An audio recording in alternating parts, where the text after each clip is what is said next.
IT job కోసం చూస్తున్నారా? ఐటీలో కెరియర్ బిల్డ్ చూసుకోవాలనుకుంటున్నారా? అయితే సమాధానం కోడింగ్ ట్యూటర్. రైల్వే స్టేషన్లో కలుస్తుంటే అది నేను హ్యాపీ ఫీల్ అవుతాను. ఒక కళాకారుడికి మాత్రమే ఉండే గౌరవం సార్ అది. ఒకటే పొలిటీషియన్ దగ్గర ఉండదు, ఓన్లీ మళ్ళీ స్పోర్ట్స్ వాళ్ళ దగ్గర ఉంటుంది. అంటే స్పోర్ట్స్లో ఇంట్రెస్ట్ ఉండాలి. కానీ ఓవరాల్గా మ్యాగ్నెటిజం పవర్ అంటే యాక్టర్స్. అవును. ఫిలిం ఫీల్డ్ టీవీ ఇలా ఉండొచ్చు. అది వరం అండి. We're all gifted. అది కోటీశ్వరుడు డబ్బులు ఇచ్చి కొనలేడు. ఏమయ్యా వచ్చి నన్ను రారు పాయా అంటారు. ఆ అభిమానం భగవంతుడు క్రియేట్ చేశాడు. ఆ అభిమానులు నేను జాగ్రత్తగా కాపాడుతున్నాను. Not only here, all over Kashmir నుంచి నాకు హిందీ సినిమాలు, డబ్బింగ్ సినిమాలు ఈరోజు వెళ్ళి నాకు ఇచ్చారు. నేను ఎక్స్పెక్ట్ చేయని ఒక గ్రేట్ విషయం. అభిమానులు అంటే నాకు చాలా ఇష్టం, గౌరవం. వచ్చి నాతో సెల్ఫీలు తీసుకుంటే నేను ఫీల్ అవ్వను, నేను చాలా హ్యాపీ ఫీల్ అవుతాను. ఎందుకంటే డిఫరెంట్ ఏజ్ గ్రూప్స్ అండి. పెద్దవాళ్ళు, teenage, middle age, old age, అందరూ. ఓల్డ్ ఏజ్ ఎందుకంటే ఈ దేవుడు సినిమాలు చేయడం వల్ల. అవును. లేడీస్ ఓల్డ్ ఏజ్ అంతా, మిడిల్ ఏజ్ అంతా అన్నమయ్య, రామదాసు, సత్యనారాయణ స్వామి ఇది. అండ్ మాస్ ఈ songs, fights. So very very grateful. భగవంతుడికి ఎన్నిసార్లు నమస్కారం పెట్టినా చాలు. ముఖ్యంగా వెంకటేశ్వర స్వామి క్యారెక్టర్, రాముడు క్యారెక్టర్, సత్యనారాయణ స్వామి 3 వచ్చింది. నా జీవితం చాలు. సార్ చివరిగా నా దగ్గర రెండు ప్రశ్నలు మిగిలినాయి. ఒకటి చాలా సీరియస్ క్వశ్చన్ సార్. ఒకటి, మీరు ఫ్యూచర్ని ఎలా ఆలోచిస్తారో తెలుసుకునే క్వశ్చన్. నేను ఫస్ట్ రెండో క్వశ్చన్ అడుగుతాను. ఒక చిన్న హీరో తన తొలి సినిమాని అప్పుడే స్టార్ట్ చేశాడు. ఆ హీరోకి అందులో మీరు ఫాదర్గా యాక్ట్ చేశారు. సినిమా చాలా పెద్ద విజయం సాధించింది. బట్ హీరోని అందరూ అంతగా రిసీవ్ చేసుకోలేదు. బట్ అతని టాలెంట్ మాత్రం అర్థమైంది. తర్వాత ఆ హీరో ఎదిగి ఈరోజు పాన్ ఇండియాలో వెళ్ళి అక్కడ కూర్చున్నాడు. అతని పేరు అల్లు అర్జున్. అతని తొలి స్టెప్స్ గంగోత్రి మీరు చూశారు. నేను ఫాదర్ క్యారెక్టర్ చేశారు. ఆ రోజు అల్లు అర్జున్ చూసినప్పుడు ఇతను ఏ స్థాయికి వెళ్తారని మీరు ఊహించారు? ఇంత స్థాయి అనుకోలేదండి, ఫ్రాంక్గా చెప్పాలంటే. డెఫినెట్లీ, ఎందుకంటే ఆయన పుషింగ్ ఉంది, బ్యాకింగ్ ఉంది. సో వాళ్ళు సినిమా చేయగలుగుతారు, వాళ్ళ దగ్గర పొజిషన్ ఉంది కాబట్టి ఆయన డెఫినెట్లీ ఇండస్ట్రీలో ఉంటాడు. చిరంజీవి గారు బ్యాకింగ్ ఉంది, అన్నీ ఉంది, కమ్యూనిటీ బ్యాకింగ్ ఉంది, అదంతా ఉంది. బట్ ఈరోజు ఈ లెవెల్కి సినిమా ఇండస్ట్రీ ఈ లెవెల్కి వెళ్తుంది అంటే ఓ పాన్ ఇండియా వెళ్తుంది, అప్పుడు ఎవరు ఊహించరా. పాన్ ఇండియా లెవెల్లో ఆ సినిమా అంత హిట్ అవుతుంది, అంత క్రేజ్ వస్తుంది అనేది కూడా నేను ఊహించలేదు. It's a matter of time అండి. వెరీ పవర్ఫుల్ టైం ఆయనకి. ఆ టైం రావడంతో ఆయన వెళ్ళాడు. దాంట్లో నాకు ఒక చిన్న సంతోషం ఏంటంటే, నేను కదా ఫస్ట్ ఫాదర్గా చేసింది. ఇప్పుడు టీచర్లు ఉంటారు సార్, టీచర్ల దగ్గర వాళ్ళు ఏం ఆశించరు. అవును. మనం అంతా మంచి లెవెల్కి వెళ్ళిపోతే వాళ్ళు పక్కన మన వాళ్ళకి ఏం చెప్తారు తెలుసా? నా దగ్గర చదివిన కుర్రాడి, నేనే నేర్పించింది. అట్లా అల్లు అర్జున్ ఫస్ట్ నేనే ఫాదర్. అట్లా నాకు ఒక సంతోషం. సో ఆయన ఇంకా ఉన్నత స్థాయికి ఎదగాలి, భగవంతుడు ఆయనకి మంచి పొజిషన్కి ఇవ్వాలి.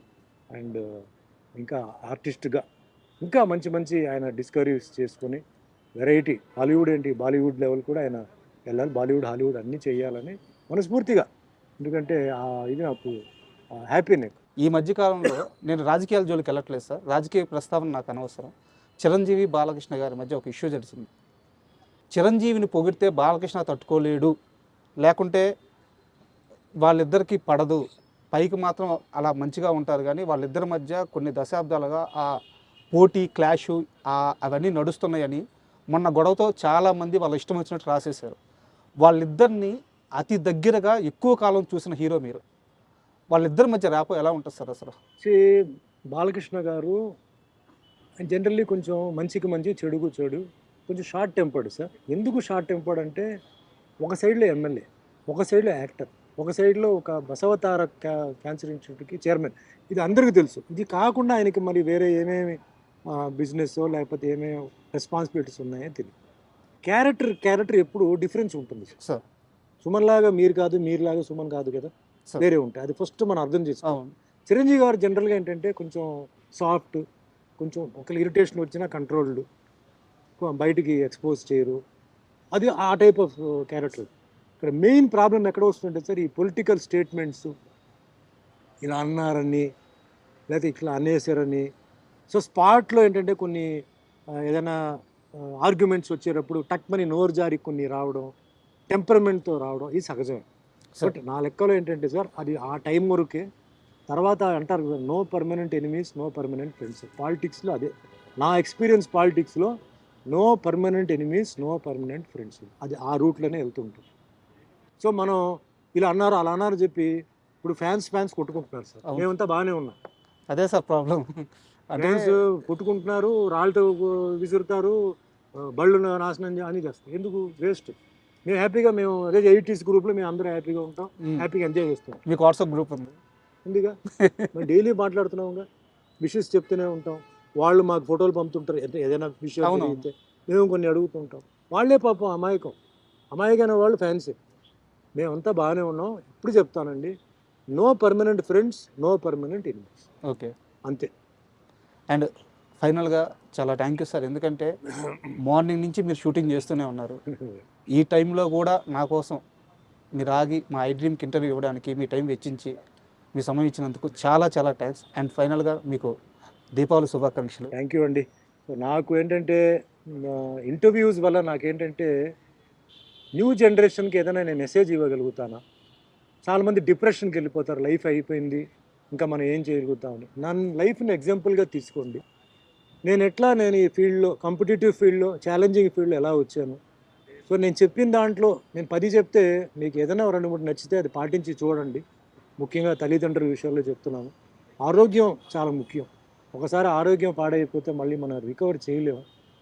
అందరూ బాగుండాలి, ఎందుకంటే లైఫ్లో ఎవరు ఎప్పుడు పోతారు ఎప్పుడు ఉంటారని తెలియదు. ఈ ఇంటర్వ్యూ వాళ్ళకి ఆ విధంగా ఉపయోగపడాలి. ఇంకోటి, బయట చాలామంది ఇలా అనుకున్నారు అలా అనుకున్నారు అని అనుకోవద్దు. ఓపెన్గా ఈరోజు నేను చెప్పాను. సో కొన్ని రాస్తారు, కొన్ని విజువల్గా ఓబీ వాయిస్ వస్తుంది. సార్ సో అవన్నీ కాదు, ఈరోజు ఓపెన్గా సుమన్ మాట్లాడారు. మీరు మంచి ప్రశ్నలు అడిగారు, నేను దానికి సమాధానం చెప్పాను. చెప్పిన దాంట్లో ఏమీ అబద్ధాలు కాదు, నిజం చెప్పాను. జరిగిన విషయాలు, ఎందుకంటే నాకు జరిగిన విషయాలు. సో అందరూ జీవితం అయిపోయింది, డిప్రెషన్, ఫెయిలియర్ కాదు. Always keep fighting in the right way. Go in the right way with the blessings of your parents. భగవంతుడు ఉన్నాడు ఇది. And I respect every religion, every caste, every community. ఎందుకంటే వాళ్ళందరి వల్లనే ఈరోజు నేను తయారయ్యాను. నేను హిందూ అని చెప్పి నేను హిందూ అని చెప్పనండి. హిందూ, ముస్లిం, క్రిస్టియన్, సిక్, పార్సీ, జైన్ అందరికీ నేను నమస్కారం పెడుతున్నాను. All religion. నేను అన్ని టెంపుల్స్కి వెళ్తాను, అన్ని మసీదుకి వెళ్తాను, అన్ని చర్చ్ కదా. అంటే ఏదో అక్కడ వెళ్ళి ఏదో ఫీలింగ్ చూపించడం కాదు. ప్రతి ప్లేస్లో రిలీజియస్ పవర్ ఉంటుందండి. వాళ్ళు ప్రే చేస్తుంటారు. అవును, ప్రే ఇస్ అ పవర్. ఆ పాజిటివ్ ఆరా పాజిటివ్ ఉంటుంది. అవును, అది వెళ్ళడానికి నేను బేర్ ఫిట్ పోయి నేను కూర్చుంటాను, నా కాళ్ళు అక్కడ పెడతాను, to release my negative energy and take the positive energy. So అట్లా నేను ఈ మెసేజ్ అందరికీ యూజ్ అవ్వాలి. ఈ ఇంటర్వ్యూ అందరూ హ్యాపీగా ఉండాలని మీరు ఇంతసేపు నాతో స్పెండ్ చేసినందుకు మీకు ధన్యవాదాలు. Thank you. చాలా థ్యాంక్ యూ.